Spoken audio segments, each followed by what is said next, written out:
This is Encouragers ASMR. My name is Michael, and today I'm going to be doing a whispered ramble, and share with you some triggers and some things I have around my desk that you might find interesting. So, if you hear a cat or if you hear something like a helicopter, pay no attention. They're not looking for me. They're not looking for you. Don't worry about it. Or if they are looking for you, why are they looking for you? Why would they be doing that? You have to ask yourself, why are they looking for you? Okay, let's get started. I have a box here, and I think you might want to know what's inside. It's possible that there's nothing. Inside the box, but let's find out. Join me on this adventure and finding out what's inside the box.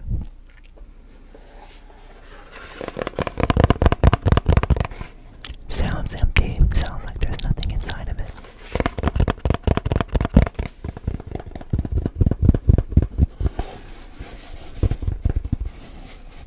It sounds like there's nothing inside of it.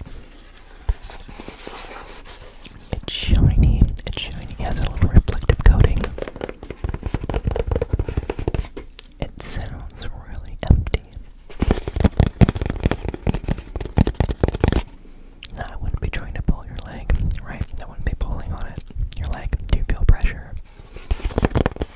No pressure.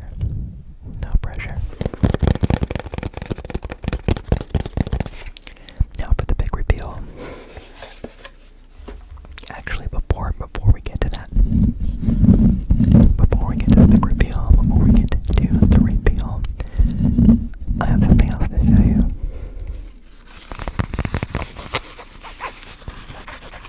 It seems like canvas. It almost looks like a little wallet.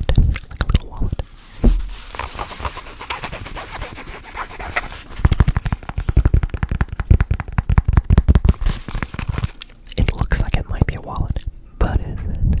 No. Let's find out what's inside.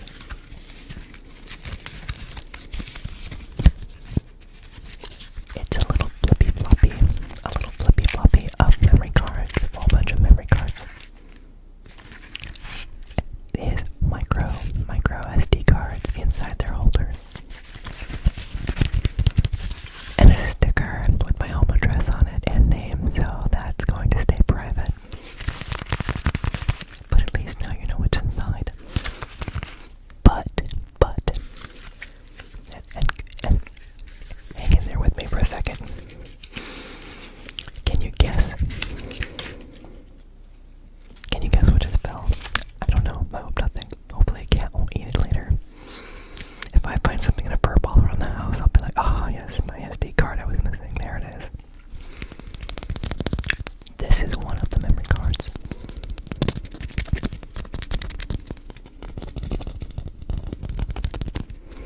Would you like me to show you what's on the memory card? I will show you. And you're like, but Michael, how do you know? How do you know it's not private? How do you know that this isn't something you really don't want the world to see? Once it's posted online, you may never get it back. So I can pull out the micro portion of the SD cartridge. What's on it? It's writing. It's little letters. It's got little letters on it. I'm not worried about anybody seeing that. You're probably thinking to yourself, Michael, why would you show us what's on the card as opposed to what's in the card? Digitally.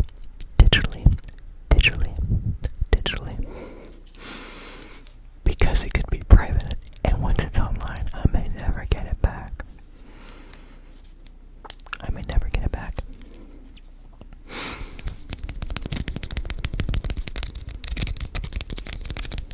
Actually, I think I have a memory card already in the computer. It's probably going to give me an error message if I pop it out. Okay, so here's the card I swapped it with. It's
encourage you to say a prayer. Say a prayer for whoever needs help. Whoever needs help. Whoever needs help. There's a siren. There's a siren. But my retirement plan, that I just keep pulling quarters out of my head, an endless supply of quarters. Nobody uses quarters anymore. Even laundromats are starting to take cards now. And like, what else could you use quarters for? They don't really have a whole lot of arcades anymore. What are the quarters good for? I don't know. Sometimes now when I see money on the ground, coins and things, I'm like, it's probably dirty. I don't want to touch it. As a kid, it's like, wow, that's money, free money.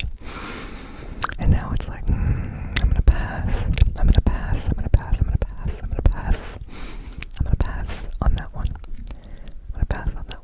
No, thank you. Someone else might need it more than I do. So,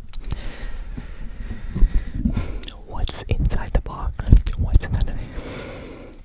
And like, Michael, what's this little purse thing? What was inside the box? My answer is no. That is not what's in the box. I'll show you what else is not inside the box. The See and Learn. It's illustrated memory verses from Proverbs and Psalms. I'm not actually going to show the cards because they're probably copyrighted. But I'll share a couple of them because I'm pretty sure it's King James version like I do for the readings. No copyright. Pick a card, any card. Pick a card. Is this your card? Follow the card. Is it going left or is it going right? Is it going right or is it going left? Is it going down or up? Is it going in circles? We don't know right now. Is this your card? And you're like, but Michael, you're not going to show it to us. So how would I know if it's my card? You have to believe. This one said, oh, taste and see that the Lord is good. Blessed is the man that trusteth in him. Oh, taste and see that the Lord is good. Blessed is the man that trusteth in him. That's from Psalms, the book of Psalms, chapter 34, verse 8. You're like, oh my God, how do I know that that's really on the card? Do you think I memorized that verse? I'd love to say I've memorized all the verses. I have not.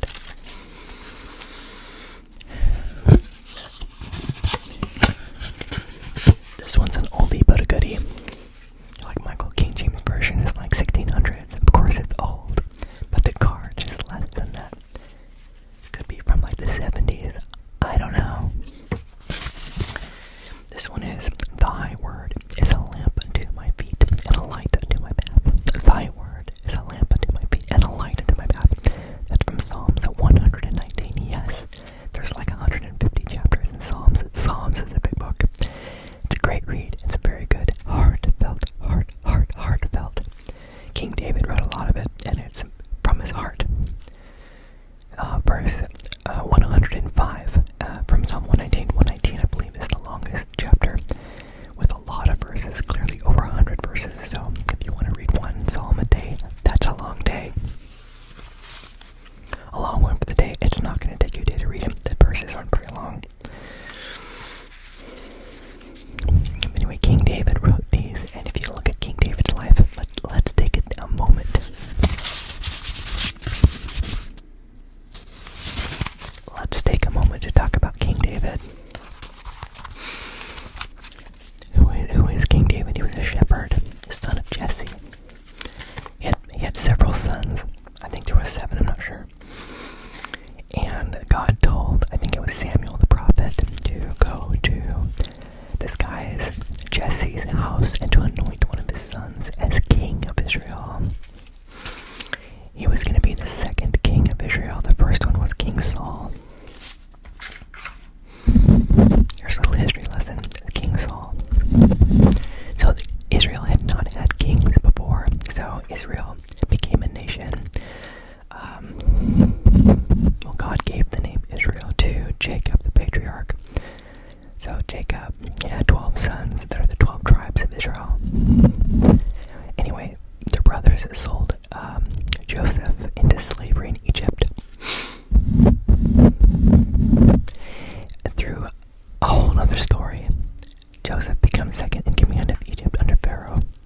and interprets a Pharaoh's dream that God gave that a famine was coming after 7 years of plenty. A famine of 7 years was coming. So Pharaoh made Joseph a second in command to store up all of the wheat, all of the seed, for 7 years, and then distribute it over the next 7. Egypt became extremely wealthy when it sold the grain to all the nations that didn't have grain because of the famine. Anyway, Joseph and the other brothers, eventually the other brothers joined Joseph in Egypt. They have lots of children. Eventually they're made slaves because they're too populous, and the Egyptians were afraid of them taking over the country, so they made them slaves. And this is what gives us 400 years later. You get Moses, where God sends Moses to get his people out of Egypt through all of these miracles. And eventually, over some time, they settle in Canaan, the land of Canaan, land of Canaan. And essentially, they have priests. Aaron's family, Moses' brother. They have a priestly line of Levites, the tribe of Levites. And they have prophets who speak to God and would help with ruling the people, basically in the name of God. So they didn't have a king. Anyway, the nation of Israel got very jealous of nations around them that had kings that would take their warriors into battle and claim victory and defend them and represent them. So they cried out against God and they said, we want to have a king of our own. We want a king of our own. So God's very disappointed, and he says to the prophets, Prophet Samuel, they haven't rejected you, they've rejected me as their king, so I will give them a king. He will take their best men for battle, he will take their properties, he will do all these things, but they want a king. So he's going to give them a king. And he has them find Saul, a Benjamite, from the tribe of Benjamin, to become the king. He was a head taller than everyone else, handsome man. He was the guy who looked the part. And so he did. He took them into battles, and he would claim victory for them. And it sounded like a really good thing. But then Saul turned his heart on God, and it goes really bad after this. It gets really bad. But essentially what happens is God's going to replace Saul with a man after his own heart. And that's King David, who was just a boy at the time. So he sends Samuel, an old man now, out to anoint King David. So he comes to the sons of Jesse, and he goes through each of the sons, and God's like, no, that's not him. And each time Samuel's like, oh, this guy's really seems like he's king material, and God's like, nope. Until they run out of men, they run out of sons, and he says, do you have any other sons? Yes, David, he's tending the sheep. He was a shepherd. So he brings him in, and God's like, yep, that's the one, anoint him. So King David then, he's the guy who, he did, so he gets anointed as king, but he's not king yet because Saul's on the throne. But anyway, he ends up earning Saul's favor and befriends his son Jonathan, King Saul's son. And eventually what happens is they have a battle with the Philistines where they have a giant Goliath. You've heard of David and Goliath. So he was from Gath. He was a Philistine, this Goliath. And you know the story, right? And David goes and grabs, stones. And, the Philistines are like, okay, we send out our strongest warrior. If anybody from your side can defeat him, we'll surrender. But if not, then you'll surrender to us. Nobody on the Israelite side wanted to fight Goliath. He was a giant. And anyway, and he had massive armor and all kinds of stuff. Anyway, the shepherd boy who hears this, there's a few other things that are going to happen too.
his heart to the Lord. And that's all of this, him being hunted and all these terrible things are happening to him.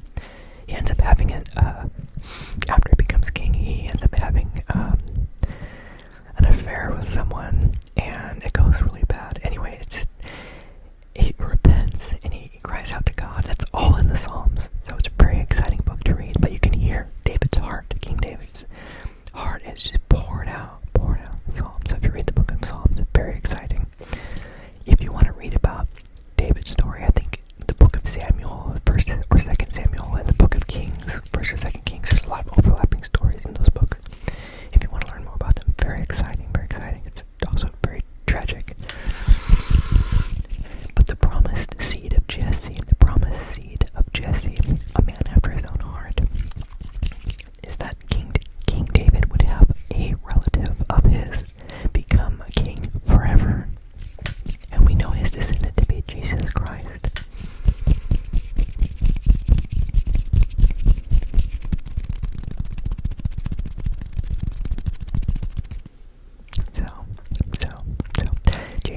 Jesus was the Son of God by the Holy Spirit, by the Virgin Mary. But Mary was related to King David, and so it's a long family line. But both Joseph and Mary were related to King David. But you could say, well, yeah, but Joseph wasn't Jesus' father because he was born of a virgin. But Mary was also related. But the kingship comes through the son of Joseph, right, which would be Jesus. There's a lot of little nuances, but the gist of it is that this King David was a really righteous, essentially, king, mostly, but the perfect king would be Jesus coming after that. So, the one that lives a perfect life, dies for our sins, was resurrected to prove that you're justified with God if you believe in him. The free gift of eternal life. It's very exciting, very exciting.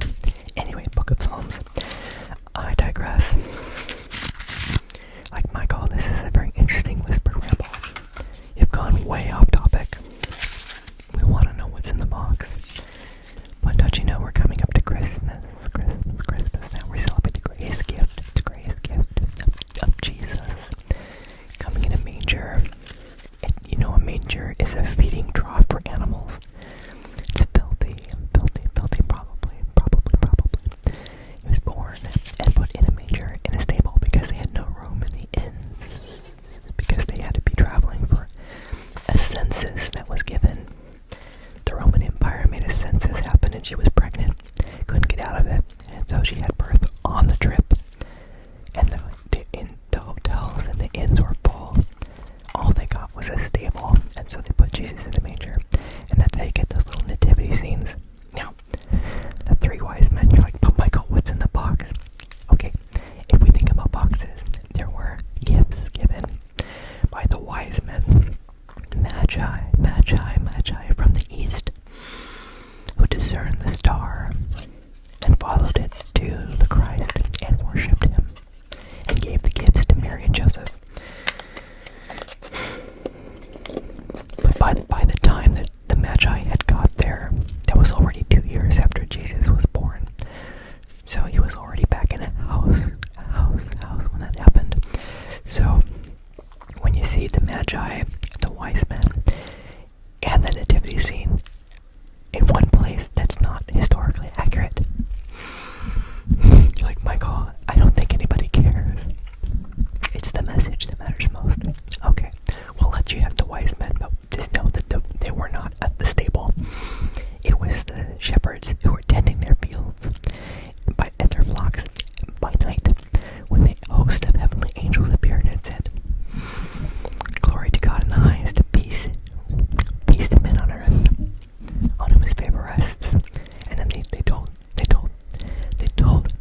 oh yeah, what's this new king? What's this new king? I want to worship him too. No, he wanted to kill him. No threat to the throne. So, and the Magi were warned in a dream to go home the other direction and not come back and tell King Herod where exactly they found Jesus. But they knew from scriptures because it was foretold that it would be in the town of Bethlehem. So sad, so sad. Angel warns Joseph, Jesus' father, in a dream to take the child and go down to Egypt to run away because Herod wants to kill him. Herod comes and kills all of the children 2 years and younger because he doesn't know what Jesus looks like. So the whole town of Bethlehem, the children, the men, the boys get slaughtered. It's horrible. It's horrible. But God had kept Jesus safe in Egypt, and eventually, after Herod had passed, he brings him back but to Nazareth because his brother took his place in that area. So he came back to Israel but ended up in Nazareth, and so he is to be called a Nazarene anyway, which is different from a Nazarite. That's a whole other thing. I could go on and on about something very exciting. What's in the box, Michael? What's in the box? Do you know how long this video is?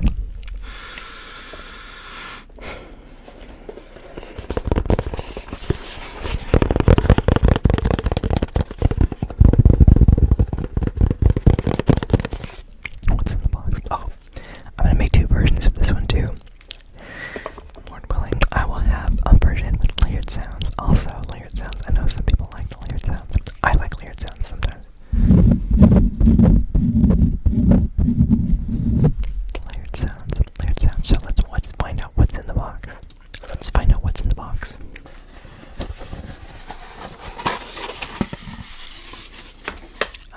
Let's see what we have here. There's a crinkly little piece of paper. You're like, Michael, I recognize that piece of paper. That's the cutout of the ugly duckling from your other video. You never threw that away, did you? No, I didn't. It's a gift that keeps giving. We have this little electronic device. This very interesting looking electronic device. This is the power to the smoke alarm. This is the power to the smoke alarm. It's battery operated, but I went to change the battery because it was beeping at me, and I pulled it down from the wall, and this came off with it, and I can't get it back on. So that becomes a gift for you. We have this pen, which is a brush.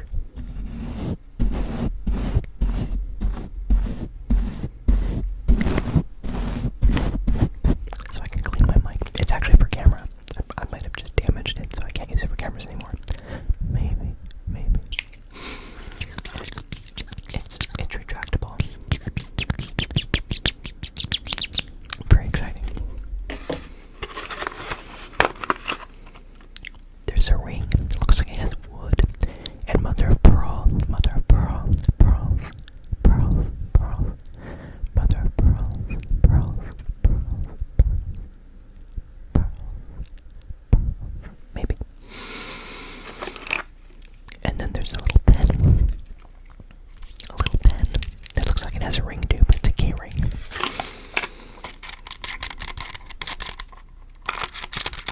It unscrews, and then it screws back. It's very micro. So you're probably thinking to yourself, Michael, that probably won't last very long. No, but it's... How often do you need a pen nowadays? Everything's electronic. It so has enough ink if you need a pen to write a note or something. There's a flashlight. A flashlight.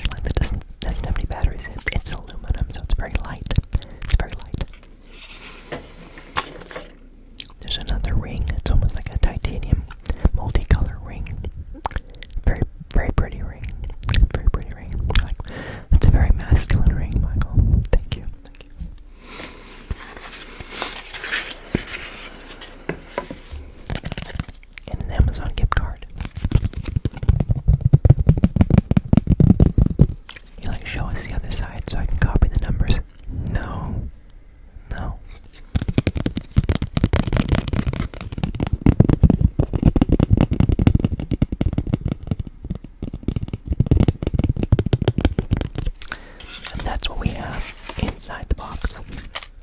Let's put everything back where we found it. Let's put everything back where we found it.